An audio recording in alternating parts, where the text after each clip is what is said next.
Picture this. The American frontier, vast and unforgiving. Menfolk, gone for weeks, hunting, trading, taming the wild. Left behind, women, not hiding under bonnets. These were the unsung defenders, the backbone of the homestead. They kept families fed, fires burning, and most importantly, fought off threats with grit and gumption. These women weren't just holding down the fort, they were the fort, facing down danger, day in and day out. From wild animals to desperate outlaws, they stood their ground. Why? Because their families, their homes depended on it, their courage, stuff of legends. These women weren't soldiers, but they were warriors in every sense. They adapted to survive, learned to shoot, to strategize, to outsmart danger. They are a testament to the strength that lies within us all, waiting for the moment to ignite. Imagine, you're miles from the nearest neighbor, just you, the kids, and the howling wind. Every creak of the floorboard, every rustle outside could be a threat. Hungry wolves circling the cabin, bandits eyeing your meager supplies, loneliness gnawing at your resolve. The men were away, battling the wilderness to provide, but the real battle was often happening back home. It was a different kind of fight, but no less crucial. It was about protecting the future, the family, the very heart of their existence. These weren't just stories, they were daily realities, and these women faced them head-on, with a strength born of necessity and love.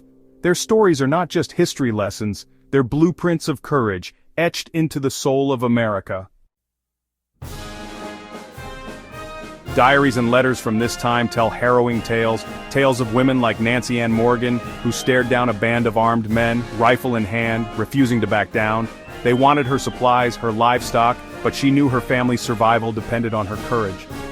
Then there's the story of Mary Butler, left alone with her children when a group of bandits surrounded her cabin. Thinking quickly, she dressed her sons in dresses and sat them by the window.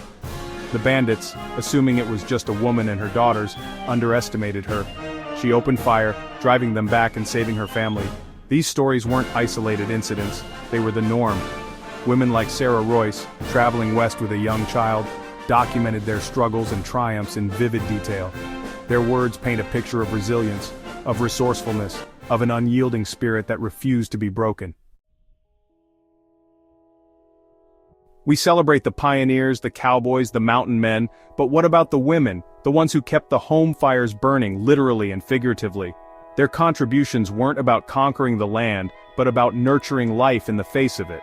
These weren't just stories of survival, but of triumph, of the human spirit's ability to adapt and overcome.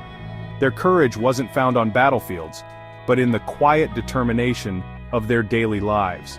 So next time you hear about the Wild West, remember the other half of the story. The women who tamed not the land but the odds. Their legacy lives on, reminding us that true grit knows no gender and that courage can blossom anywhere, even in the harshest of landscapes.